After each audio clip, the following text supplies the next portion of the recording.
তো সকালের ব্রেকফাস্ট থেকে আজকে একদম ব্লগটা শুরু করছি। তো হে বন্ধুরা, তোমরা সবাই কেমন আছো? আশা করি তোমরা সবাই খুব ভালো আছো, সুস্থ আছো। নতুন একটা ব্লগে তোমাদের সবাইকে আবার স্বাগত জানাচ্ছি। তো আগের দিনের ব্লগে তোমরা দেখেছিলে যে 2 রাত্রি ও 2 দিন ট্রেন জার্নি করার পর আমরা জম্মুতে পৌঁছেছিলাম। তো জম্মুতে সেখানে আমরা একটা হোটেলের আমাদের হোটেলটা স্টেশনের কাছাকাছিই ছিল, ট্রিবোট ইনেটার। তো সেখানে রাতটা কাটানোর পর সকালে ব্রেকফাস্ট আমরা হোটেল থেকেই সেরে এরপর আমরা কাশ্মীরের উদ্দেশ্যে রওনা দেবো। তো সকালে গিয়ে দেখলাম ব্রেকফাস্টের অনেক আয়োজনই ছিল। দেখো এখানে চাউমিন রয়েছে আর স্যান্ডউইচ ছিল, ফ্রেশ ফ্রুটস যেগুলো কাশ্মীরি আপেল সেগুলো কাটা ছিল, খুব ভালো ছিল। ব্রেকফাস্ট যেটুকুই ছিল আমরা সবাই খুব অল্প অল্প করে নিয়েছিলাম, কারণ খুব বেশি খেয়ে নিলে পেট ভরে গেলেও আবার মুশকিল হয়ে যায়, আবার একদম না খেলেও গা গোলাবে। তো এখানে লুচি তরকারিও লেখা ছিল, যারা লুচি খাবে। তো আমরা লুচিটা কেউই খাইনি, আর মা স্যান্ডউইচ নিয়েছিল। তো মোটামুটি হালকা ফুলকা খেয়ে আমরা ওখান থেকে আমাদের জার্নি স্টার্ট করলাম।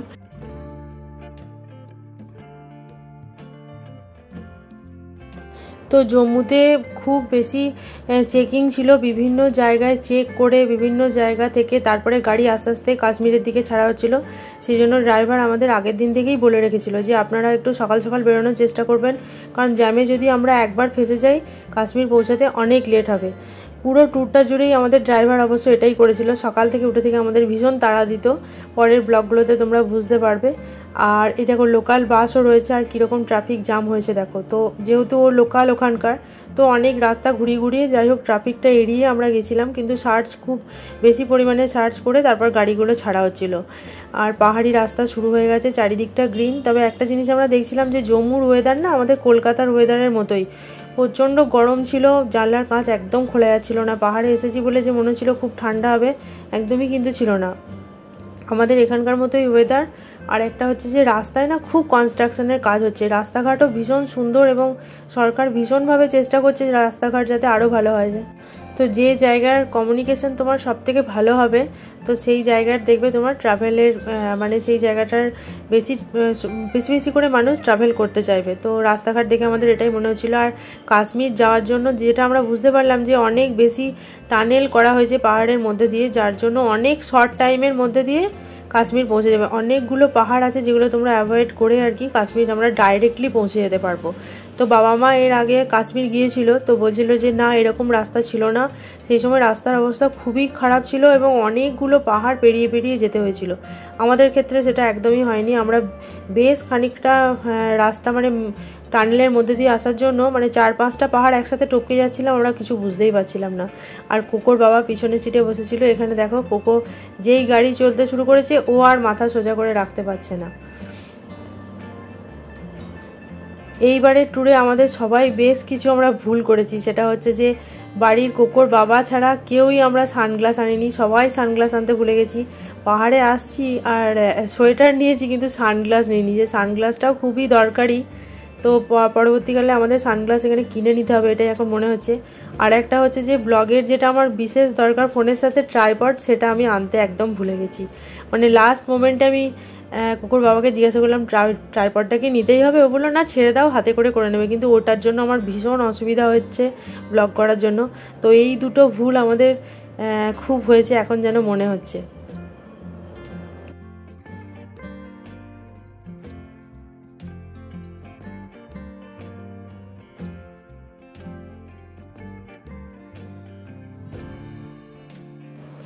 চারিদিকে সিনিক বিউটি দেখতে দেখতে আসছিলাম, আর এখানে আমরা বলেছিলাম গাড়িটা একটু আস্তে করবে, কারণ এটা দেখো ইন্ডিয়ান ইনস্টিটিউট অফ ম্যানেজমেন্ট। তো ম্যানেজমেন্টের সামনে দিয়ে যখন যাচ্ছিলাম খুব ভালো লাগছিল।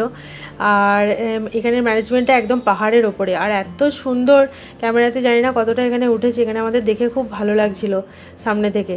তো আমরা ড্রাইভারকে বলছিলাম যে একটু আস্তে আস্তে চলো, আমরা জায়গাটা একটু দেখতে দেখতে যাব।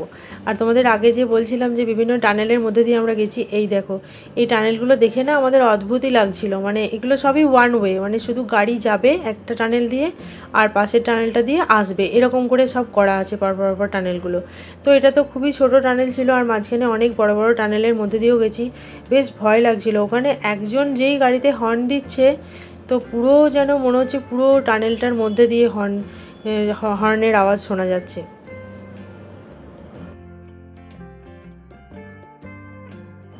এইবার যেন মনে হচ্ছে আস্তে আস্তে বাইরের পরিবেশটা একটু ঠান্ডা হয়েছে, কিন্তু দেখো এখনও আমরা জানলার কাঁচ খুলতে পারিনি, এসি চলছে কিন্তু গাড়িতে, কারণ প্রচণ্ড গরম লাগছিল। আর ধুলোবালি বাবা বলছিল যে খুলিস না, সবার শরীর খারাপ হয়ে যাবে। তো অনেকটা আশা হয়ে গেছে। এরপর আমাদের না খিদে পেয়েছিল, তো আমরা ড্রাইভারকে একটু বললাম যে আমাদের কোথাও লোকাল একটা জায়গায় নিয়ে চলুন যেখানে একটু চাটা খেতে পারবো। তো যে দোকানটায় আমরা এসেছিলাম সেখানে দেখছিলাম বিভিন্ন ধরনের মিষ্টি রাখা রয়েছে, মানে আমাদের যে ধরনের মিষ্টি হয় সেই ধরনের মিষ্টিগুলো নয়, মিষ্টির নামগুলোও অন্য বলছিল। তো সেখান থেকেই আমরা দু একটা ট্রাই করে দেখছিলাম যে কোনটা ভালো লাগে। ওখানকার লোকাল মিষ্টি, কাশ্মীরি মিষ্টি, আর সামনের পাহাড়গুলো দেখো কি সুন্দর, সেই যেরকম আমরা ছোটোবেলায় আঁকতাম একটার পর একটা পাহাড় সাজানো সেই রকম। তো আর আসার রাস্তায়, জম্মু থেকে কাশ্মীর আসার রাস্তায় যে সবথেকে বড় টানেল ছিল এটা প্রায় আমরা আধ ঘন্টা ধরে এই টানেলটা ক্রস করেছি। আর এটাই ছিল মেন টানেল একদম কাশ্মীর আসার জন্য। তো যে জার্নিটা মানে 8-10 ঘন্টার জার্নি ছিল, সেটা মোটামুটি 3-4 ঘন্টার জার্নির মধ্যেই আমরা প্রায় পৌঁছে গেছিলাম, এটুকু বলা যায়। মাঝখানে আমরা একবার বললামই চা খাওয়ার জন্য ব্রেক নিয়েছি, তো আর একবার ব্রেকও আমাদের নিতে হবে, কারণ অন দ্য ওয়েই আমরা লাঞ্চটা করে নেবো। লাঞ্চ করতে করতে নাহলে অনেকটা লেট হয়ে যাবে হোটেলে পৌঁছাতে। আর একটানা আমরা যেতে পারছি না, কারণ আমাদের গাড়িতে কম বেশি সবারই গা গোলাচ্ছিল আর ভালো লাগছিল না, কারণ 2 দিন 2 রাত্রি টানা আমাদের জার্নি চলছে। তো এই জার্নির একটা এফেক্ট তো আছেই, সবার মধ্যেই হচ্ছিল। আর একটা জিনিস, জম্মু পর্যন্ত আমাদের খুব একটা বেশি ডিফারেন্স আমরা বুঝতে পারছিলাম না, কিন্তু দেখো এখানকার লোকাল লোকজনেদের দেখলে তোমরা বুঝতে পারবে যে আমরা কাশ্মীরের কাছাকাছি চলে এসেছি। মানে ওদের পোশাক আশাক বা যেরকম ছিল জম্মুতে খুব একটা বোঝা যায় না। আর এটা না বৈষ্ণোদেবী যাওয়ারই রাস্তা, একটা জায়গায় ভাগ হয়ে যায়। তো আমরা যে ড্রাইভার ছিল ওনাকে বলছিলাম যে আমাদের কোনো একটা ভেজ যেখানে পাওয়া যায়, পিওর ভেজ, সেরকম একটা জায়গায় নিয়ে চলুন যেখানে আমরা লাঞ্চ করে নিতে পারবো।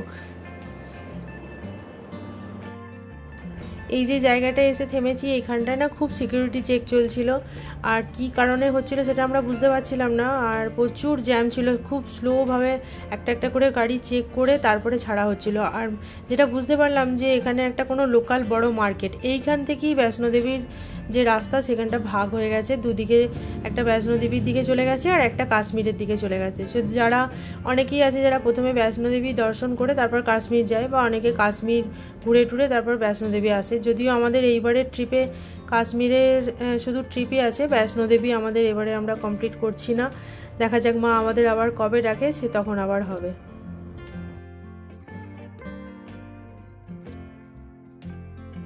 তো অনেক জায়গায় খোঁজাখুঁজি পর শেষমেশ একটা হোটেল পাওয়া গেছে, যেখানে আমরা নিয়েছি ডাল ভাত আর পেঁয়াজের পকোড়া।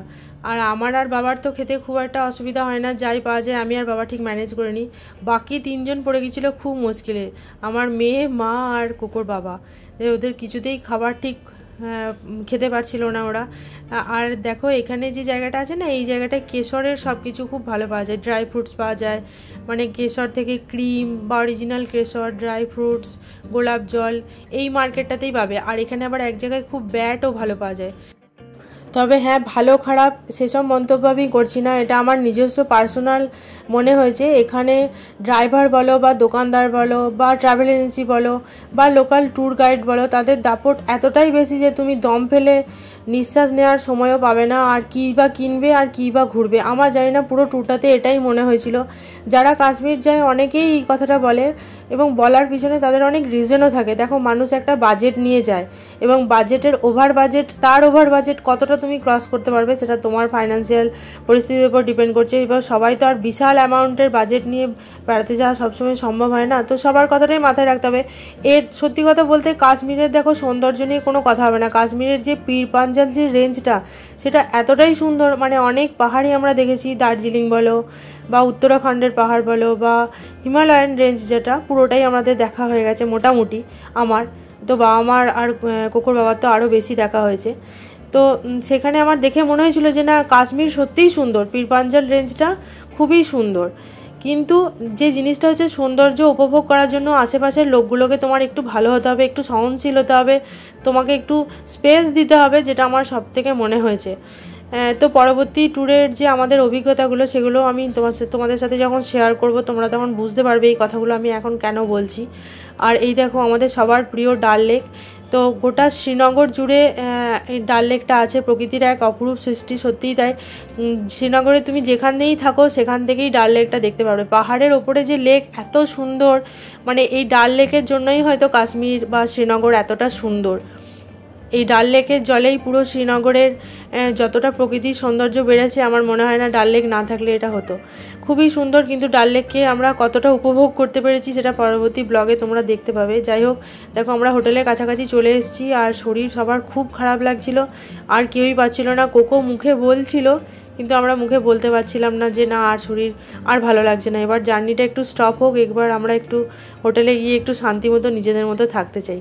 তো যে কথাটা বলছিলাম, যে ড্রাইভার যে দোকানে নিয়ে যাবে সেই দোকান থেকেই তোমাকে শপিং করতে হবে। তুমি ঘুরে ফিরে নিজের মতো শপিং করতে পারবে সেটা হবে না, কারণ সব কিছুতেই ওদের একটা কমিশন বেশ ব্যাপার থাকে। তুমি যেটা পারচেস করবে সেটার ওপর ওদের কমিশন থাকে। যাই হোক, এটা আমার মনে হয়েছে যে এটা হওয়া উচিত না, যে ট্যুরিস্ট থাকবে তাকে একটু ফ্রিডম দেওয়া উচিত। তো কাশ্মীরের হোটেলটায়, এই যে হোটেলটায় আমরা আছি, এটা এখন আমরা নেক্সট 3 দিন এখানেই থাকবো। হোটেলটা খুবই সুন্দর আর সাজানো গোছানো ছিল, ফুলগুলোও খুব সুন্দর হয়েছিল। ওখানকার মাটিটাই না আমার মনে হচ্ছিলো যেন খুব বেশি উর্বর, যে প্রত্যেকটা গাছই খুব সুন্দর, কোনো ধুলোবালি নেই, আসলে দূষণটা খুব কম। আর কোকো পৌঁছে যাওয়ার পর চারিদিকে খুব এক্সপ্লোর করছিল, কোকোর সাথে সাথে আমিও এক্সপ্লোর করছিলাম। আর হোটেলে যাওয়ার পর বুঝতে পারলাম খুব বেশি ট্যুরিস্ট নেই, বা হয়তো কেউই নেই, আমরা কাউকেই সেরকমভাবে দেখতে পাচ্ছিলাম না। তো এখানে বসে আমরা ওয়েট করছিলাম যে আমাদের রুম কোথায় কি দেবে, সেরকম অনুযায়ী কি দেয় সেটার জন্যই আমরা এখন ওয়েট করছি। আর ওরা ডকুমেন্টস ভেরিফিকেশান করছিল। তো এই দেখো আমাদের রুমে পৌঁছে গেছি। কোকো এসে এখানে কোকোর শুরু করে দিয়েছে দুষ্টুমি। ফাইনালি ও অনেক দিন পর কোনো একটা জায়গায় একটু সেটেল হতে পারছে। আর আমাদের রুম এটা আছে, আর পাশে আছে আমাদের রুম। এখানে দেখো দুটো চেয়ার রাখা আছে। তো ছোট্ট করে একটা রুম ট্যুর তোমাদের দিয়ে দিই। দেখো এখানে পাখাও রয়েছে, আবার এসিও রয়েছে। আমি রুমে ঢুকেই আমাদের সবার প্রথমে এসি অন করতে হয়েছিল, কারণ বেশ গরম লাগছিল। কিছুক্ষণ এসিটা চালানোর পর রুমটা বেশ ভালো লাগছিল। আর এই যে হচ্ছে টয়লেট, এখানে গিজারের ব্যবস্থাও আছে। টয়লেটটার সামনে দিকেই টয়লেটের সিটটা ছিল, এটাই একটা গ্লিচ। তাছাড়া মোটামুটি টয়লেটটা খুব পরিষ্কার পরিচ্ছন্ন ছিল, আর জলেরও কোনো অসুবিধা হয়নি। আমার মুখ চোখের অবস্থা খুবই খারাপ, কি বলবো। হ্যাঁ, 2 দিন 2 রাত্রি প্রায় ঘুম ছাড়া বলতে পারো।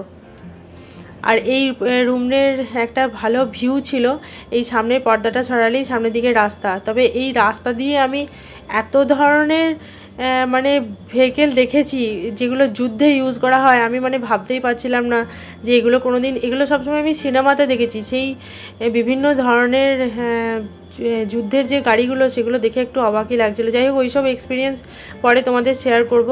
আর দেখো রুমে ঢোকার পরেই আমাদেরকে এরকম টমেটো স্যুপ দেওয়া হয়েছিল। আমাদেরকে জিজ্ঞাসা করা হয়েছিল কী খাবেন আপনারা, চা, কফি বা স্যুপ। আমি বললাম না, প্রথমে আপনারা স্যুপটা দিয়ে দিন, স্যুপটা একটু খাই, তারপরে আমরা ডিনারটা একটু পরেই করে নেব। তো ডিনারের জন্য ওরা বলেছিল যে ঠিক আছে আমরা রেডি হলে তারপর আপনাদের ডেকে নেব। এই দেখো এখানে আছে একটা ওরা ভেজ ডাল একটা দিয়েছিল, আর রুটি নিয়েছিলাম, স্যালাড ছিল, আর চিকেন ছিল।